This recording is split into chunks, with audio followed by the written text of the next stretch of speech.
Hey, what's up, everybody? Welcome back. It's Infamous here, talking a little bit about gameplay for the next patch. If you're looking forward to some of the changes for next patch, I know they've buffed things like Soul Trap, and of course things like Entropy. Next patch are going to have some ridiculous kind of damage. For the longest, I think Stam DK, I could reliably say, for the most part, is the king of the dot meta. And I think maybe like right behind it would be Magic DK, but Magic DK in terms of being able to utilize a dot, being more of a dot class, I think Stam DK reliably takes the cake because of axes and bleeds. They're of course their dots are much cheaper. Noxious and Venomous Claw are much cheaper than their counterparts, their Magica counterparts. And of course, between axes and then bleeds, and then the passive bleeds, twin blade and blend passives, etc. So in terms of which dot class, dot build from Magic to Stamina, it's definitely Stam DK is better. Next patch, for some reason, like I said in the beginning, they've buffed things like Entropy and of course things like Soul Trap to be on par, or if not better, than the melee ranged dots. And this is a problem, with ESO and the developers' mentality of kind of like standardizing abilities. It's like, is this ability a dot? Yes, okay, then it's going to do a standard amount of damage in comparison to an ability. Is this a direct damage ability? If it is, okay, it's going to have this type of standard damage and standard cost. Is this ability on AoE? Does it deal dot damage or does it deal direct damage? It's going to have this standard type of damage. The problem with that mentality is what you're going to see next patch, right? Stam DK, although being very strong, is forced to play in melee range. It doesn't have mobility. Typically, you're going to wear heavy armor because you're in melee range, so it's much easier for you to get focus fired than for someone who's wearing like a medium build. Medium build would be more about burst, moving in and out, and not really relying so much on dots, because dot builds are designed to whittle you down slowly through attrition, and you need to be tanky enough to survive taking hits from ranged on a build that doesn't have any mobility. So that's typically why, on a dot build, you see a lot of Stam DKs run heavy armor. For next patch, for some reason, the ranged abilities, like I said before, like Entropy, is going to deal just as much damage as things like, Noxious Breath tooltips, or for example, Venomous Claw. The problem with that is that, of course, you can do this ridiculous amounts of damage, and Stam DK does it, as you can see here. It's a 7-meter ability. Noxious Breath is a conal 10-meter ability. But if you look at other abilities like I just discussed, these are magic abilities that are 28 meters away, and of course they benefit from the reach passive, right? They get an increased by 5 meters. Anything greater than 28 meters will receive an additional 5 meters to it. So you're basically going to be doing the type of damage from ranged in terms of a dot build that Stam DK is forced to do within melee range. And so this is going to be a problem next patch, especially because it's real easy to sit back, from 28 meters and just kind of hit people with abilities from range that of course require a little more skill to do from up close, because it also makes it a lot easier for you to see who is around you. Whereas if you're in the back of a Zerg and you're sitting here and you're applying ridiculous amounts of dots, like for example, if you're a magical warden and you have got, the buffed Fetcher Flies for next patch that has like a tooltip of like 30k plus, and then on top of that you have a tooltip on Entropy that's like between 25 30k, the same thing with Soul Trap. So you have this ridiculous ranged dot meta that is going to be coming next patch, that is going to ruin PvP. It's going to make it even more casual than it already is. And of course, this is a problem with standardizing class abilities and abilities around a standardization instead of how does this class play? How does this class feel? Which is another important aspect of tweaking classes, is not just looking at a tooltip like poison injection and saying, oh, this does X amount of damage, I feel it's too strong. It's like, well, how does the class play? Right? That's an important aspect of making a game enjoyable, is how does the class feel for the player who's playing the class, and not just buffing things or nerfing things based off of data and spreadsheets, which is how the ESO developers currently do it. They basically take their spreadsheets or whatever data that they've collected, and then they decide to nerf or buff based off of the data that they've collected, but not based off of how does the class play, especially how does this class can play in the current meta that we have. And if we're going to change the meta, how will all the other classes play in comparison? This is something that they don't do. It's something that they haven't done ever. It's something that's actually worse now that they're taking this total standardization across the board to all class abilities, and it's just going to cause problems. It's just going to cause more imbalances in the game. And of course, you're seeing that with the standardization of vigor, and everybody's like, between the personal vigor, right, the changes to vigor, where vigor no longer resolving vigor no longer hits everybody, but echoing vigor does, and they're like, oh shit, we fucked this up. We're seeing that this is overbuffed. The same thing with, for example, the healing from regeneration. The same thing with the healing from panacea. Next patch, you're going to see a lot of these stupid ranged magic builds that have access to. So the reason vigor is as strong as it is because it requires you to be in melee range. If you're playing a stamina build, you typically are playing in melee ranged, and what that does is that it allows you to be hit by other sources from afar, whereas that's not typically the case when you're already playing a ranged build. You already have the advantage of range. You can initiate from range. You can get many attacks off from range, forcing the opponent either to roll dodge, you can CC them from range, or force them to waste resources before getting to you. Whereas that's not the case for the person who is playing from range. You have the tactical advantage of being ranged. And of course, ESO developers never take that into consideration, that yes, a character that plays in melee range that is more susceptible to being hit from range once he closes the gap of someone who is a ranged player needs to have a stronger heal than a person who's playing from ranged that has the advantage of remaining at ranged, especially in group fights, or especially in large scale PvP, where you typically have two people on either side and they're kind of pew-pewing at each other from range. And if you're going to be a melee build and you're going to close the gap into multiple opponents, you're going to have stronger heals at the very least to be viable in that environment. And if you remove that, then you just basically remove melee play. It's really that simple. If melee heals are weaker than ranged heals, and I mean like ranged build play versus melee build play, right? Melee build play should have stronger heals. It should have more defensive mechanics because it's forced into close quarters, and of course that means that multiple opponents can hit you from ranged. And it makes it harder for you, of course, to sit there and close the gap between all these people that are hitting you. Because of all of these changes that are happening on the PTS, no one's talking about Eclipse. I haven't heard anybody, talking about Eclipse. And Eclipse is still broken. Eclipse is still broken. It's still 100% CC'd.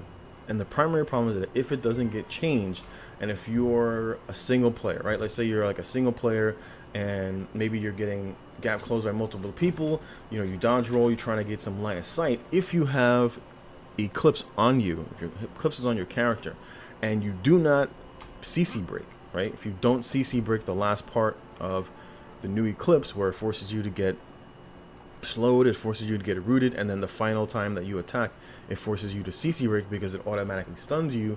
If you just go ahead and roll dodging to gain some line of sight while you have that ability on you, because you're about to get attacked by multiple opponents, and you come right back out of line of sight, core just dissipated, maybe you had 4 seconds where you were able to line of sight, and now you come back into the fight, core can be reapplied to you. immediately, because you have to have CC immunity for you not to be record. That's just how the ability works. So you don't even have the option to not CC break it. You don't even have the option to not take the damage that comes with core, because one morph heals the caster, the other morph is the one that does increasing scaling damage. There's no reason not to take the increasing scaling damage, because you're forced to take the increased scaling damage along with the slow, the root, as well as the stun, because of the way the ability works. And no one, because there's so many other things that are broken. It's like broken core just got like sat over here, and like, oh shit, we forgot about core, and then everything goes live, and that would just totally fuck PvP. Like, you just see a bunch of Templars spamming core. If you don't have CC immunity, it'll just sit on you, and even if you line of sight, it doesn't matter, because the moment you come right back, they can just reapply it to you. It forces you to CC break, get rooted, and stunned, and slowed, because every time you attack per second, every time you deal direct damage, whether it's a light attack or a direct damage ability, you basically go through the 3 different stages. Step 1 is that if you light attack with core, it slows you. Step 2 is that it roots you, and step 3, of course, is that you have to you get CC'd, which forces you to CC break, and then core cannot be reapplied to you for the duration that you're CC immune. The problem is that you can be CC'd while you have core on you as well. So you can light attack, get slowed, light attack, be rooted, and then someone else can come in and hit you with a stun, and then you'll be CC'd. So it's like you can also be CC'd, of course, by the Templar, because core does not apply CC immunity until either someone else CCs you, or until you deal 3 attacks, 3 direct damage attacks that force you to take 3 times the damage, because the damage scales, and along with the root, along with the slow, and along with the stun, and then you have access to being able to CC break. And that's what's coming next patch, because no one is talking about it, because there are just so many other things that are broken with the patch that ZeniMax put out on PTS. And there's only one more week. I believe it's only one more week, because the next, right, because it comes out on the 12th, so I think the last one is the 9th. So it's not like ZeniMax has a lot of time, and they're not going to. I know they're not going to. I know they're not going to be able to fix a lot of these things in time. And this is what happens. I mean, shit, like, we just think about it, right? We went through the one patch where they were going back and forth with trying to fix in-cap, right? How can we adjust in-cap so that it's not overperforming? And then they eventually, like, literally spent the entire PTS patch on in-cap, and just totally left, Necromancer in the state that Necromancer is in. Necromancer is in the exact same state for next patch, even though they made, what is it, the siphoning corpse ability free. It's like no one's talking about it, because the skill is absolutely useless in PvP. No one will use it in PvP. It doesn't matter if it's free. Shit, it didn't imagine it fucking gave you back resources. Like one morph gives you resources, and no one's like, oh yeah, I can't wait to use that next patch. It's like, no one's gonna use that shit next patch, because it's fucking useless. Along with the same problems that Blast Bones has. Blast Bones needs to be untargetable, period. And then you can make adjustments. You can't make adjustments to Blast Bones until Blast Bones becomes non-targetable, because you can still root it, you can still slow it, you can still stun it, you can still stun the ability. And of course, if there's a negate on the floor, the Blast Bones will just sit there in the negate. Like,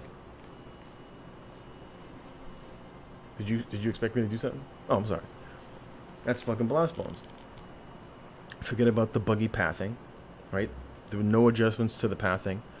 And it should, in my opinion, if you can't fix the way of the ability, just make it very similar to how Endless Hail works, right? So just make it, it targets an area, it spawns and it jumps to that area, and then it just deals AoE explosion in that area. If you can't fix it so that it spawns, it picks its target, it automatically hits its target, just make it so that all you do is you can target it from range, and it just targets a specific area. It's like, if you can't make simple fixes work quickly, take the easiest route until you can implement it the way that you maybe originally designed it. If you can't figure out how to make it so that it follows its target and then blows up at the target, then just make it exactly like Endless Hail, where you pick a target, it automatically rushes to that area and it deals explosive damage. Same thing with the Siphon Corpse ability. I would just do it the exact same way. You send out the blast bones jumps, it explodes, it drops a corpse, and then your second ability is you siphon corpse and you make the corpse explode, and it deals AoE dot damage, and you call it a fucking day. There's no reason to have all these tethers, the tethers that get broken via line of sight. It's pointless. Same thing with, for example, the healing version. The healing tether, so that you're not basically forced into this meta where you have to be tanky and you have to stand your ground, but you kind of have, you know, the ability to stand your ground, but you kind of don't, and you don't have the dots. It's like there's so many poor changes. It's like even with the change to totem, like I'm just like fucking like going off target. It's like even with the change to totem, still doesn't address the issue of totem.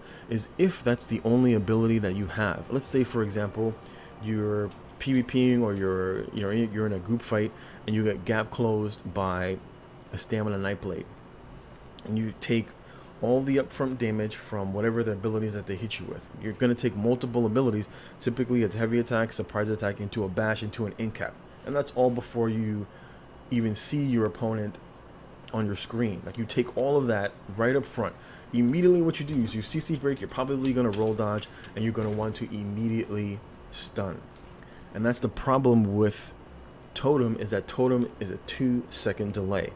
And the 2-second delay between you having to roll dodge, between the CC break and potential roll dodge afterwards, to avoid the incoming attack, because the incap, if the person is using incap, it silences you as a magic build, so you might end up roll dodging to avoid the oncoming damage so that you can immediately heal, and then you're going to immediately want to put pressure onto the other person because you need the pressure relief via a stun, and you need an instant stun.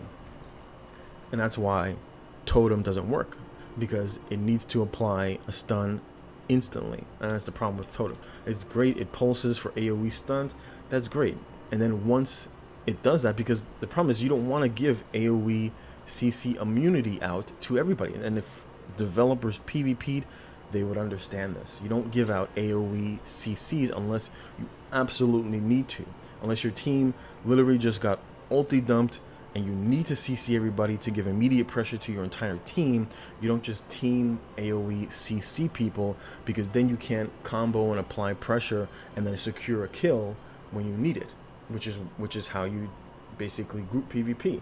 You pick it, your group picks a target, you guys ulti dump, and then you look for soft targets to execute. If you give everybody CC immunity, it becomes that much harder to do that with totem, especially if you have someone using totem all the time. And this is something that you see a lot of people who use drain shot. They just sit there, drain shot, drain shot, drain shot, drain shot. They just keep applying drain shot over and over and over again. I'll show you a quick clip from one of my last matches, and you'll see this guy literally standing on top of a ledge, and all he's doing is just drain shotting everybody. And you can't, and then afterwards, the rest of your team can't CC anybody. They can't combo anybody down, because you need to apply dots, apply direct damage, wait for your opponent to get a little bit low, maybe 70-75%. CC them, ult them, and then see if they get into execute range to be able to secure a kill. You can't do that when your entire team is basically just giving out CC immunity via an AoE CC, and that's why totem doesn't work. That's why I don't like totem, because it just doesn't work in group combat. It's great that it applies the minor vulnerability and gives your team minor protection. That's great. But if you can't figure out a way for it to be an instant CC, remove the CC from it entirely. Let it pulse for damage, right? Let that be the actual AoE damage on the ground. Besides, let it work in conjunction with the Avid Boneyard, so that you have a little bit more of an area where you can stand your ground, where you've got two sources of dot pressure on the ground, so that since you're forced into this stand your ground meta without any real burst potential, let it work that way. Starting to get into a rant. In any event, as small as the ESO population is right now, right, I mean, it's for, what time is it? It's 5 o'clock. It's 5:30 in the morning. Every other campaign on PCNA is dead, right? The 30-day non-CP is dead. The below 50 is dead. The 7-day standard is dead. And of course, the 30-day CP campaign is 2 bars across the board. As a PvPer, a long-time PvPer, playing this game for the better part of more than 5 years, and you're slowly seeing, I should say, the death of PvP. These patches that are coming are the nail in the coffin, as they say, for ESO PvP, and making ESO PvP even less competitive than it currently is. For people who are looking for competitive play, the only source of competitive play that you can find currently is in Battlegrounds, and if the changes with the current PTS go live, you're going to see that change. Patch notes are very clear about the direction that they're going. I disagree with a lot of the changes that they're making to the two-handed ult, to core, to vigor, the removal of the heal from forward momentum, the way they changed vigor. A lot of the single dot changes are really bad for the game. I think some of the decent changes that they made was they gave Magic a DK. Like everybody's like, oh yeah, Magic DKs, got buffed, not realizing that anybody running medium armor is almost immune to Magic DK in terms of being able to lock down, right? Because Magic DK works via the slow from the warmth passive, as well as if you're using Fossilize for the root and the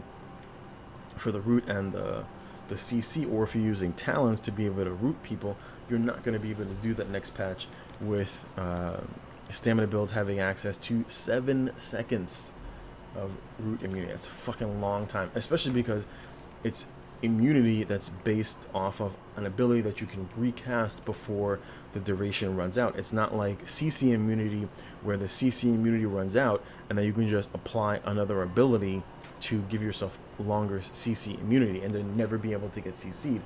That's the case of a stamina build, because you can run ridiculous amounts of stamina regen that you have no problems recasting shuffle over and over and over again. I mean, on a no CP build, even with 4K weapon damage, you can still easily push 2K stamina regen, and that's in no CP. Like in CP, you can easily push 2500 CP and still have 5K weapon damage without any issues, and still have ridiculous amounts of regen just based off of your regen from your stat sheet. I'm not talking about heavy armor or anything else that procs for regen. So it's like, that's going to be problematic for people who play Magicka DK in terms of being able to lock down stamina players that are sit there and just can also have access to dodge roll. But it is whatever. That's the problem with the current meta that's coming. There are going to be a lot more problems that are just basically not going to be addressed in the next patch within the amount of time. And of course, the only thing that's going to do is it's going to ruin PvP more than it currently is. That's why I'm looking for playing other games, either whether they're PvP or not. And it's just because, realistically speaking, there's just not a lot of people that PvP and ESO. We're such a small population, and that's typically why when I watch other streams and people are like, why are the BGQs so long? Why does it take so long for me to get into a group? And it's just because there's nobody there. That's why it's taking so long. Like when you press the join button and you're sitting there, for 5+ minutes, maybe you queue with a buddy. It's just because nobody's there to queue with you. That's why it takes so long. Like if you play, like for example, Apex, when you press the queue button to play into a game, it tells you right in the lower left corner. It says there are 1,200 people in the queue. There's 1,400 people in the queue. That's why in games like Overwatch, when you win a game, it tells you how much MMR where you're at. It shows you how much MMR you got. When you lose a match, it shows your MMR. It shows your MMR go down by how much. In ESO, you don't see any of that because there is no MMR system. I don't know how many times I've played on high MMR characters, and I've gotten like CP 25, CP 50s, CP 100s, and they're like, oh, I just bought the game last week. And I'm like, how the fuck is a guy who just bought the game in my MMR. Even if my MMR wasn't high, and MMR only goes up. It's very important to understand. MMR only goes up according to the developer. The MMR only goes up in one direction. So it's like even if you win only 25% of your matches, your MMR is obviously going to be higher than a guy who just bought the game a week ago. And that's why in my opinion there is no such thing as an MMR system in ESO. If that's the case, it is what it is. But it's like, stop telling people that there is an MMR system when realistically there isn't. I mean, I've gotten some of the newest players with the lowest CPs, absolutely no idea what they're doing, and yet they're in a high MMR matches, and it's just because realistically there is no such thing. I've talked on so many different bases. Most of this shit isn't gonna get fixed for next patch. I wish that it would be addressed. More than likely, I'm looking for some other PvP games. I don't know. Maybe I'll play some TFT or something. But it's really unfortunate. I enjoyed ESO. I enjoyed playing ESO for a long time. We're coming to close, and a new chapter in terms of PvP gameplay that I'm looking for. Hopefully something comes out, or I'll just find something else to play in the meantime. But thanks for watching. Take care, everybody. I appreciate it. Have a great day.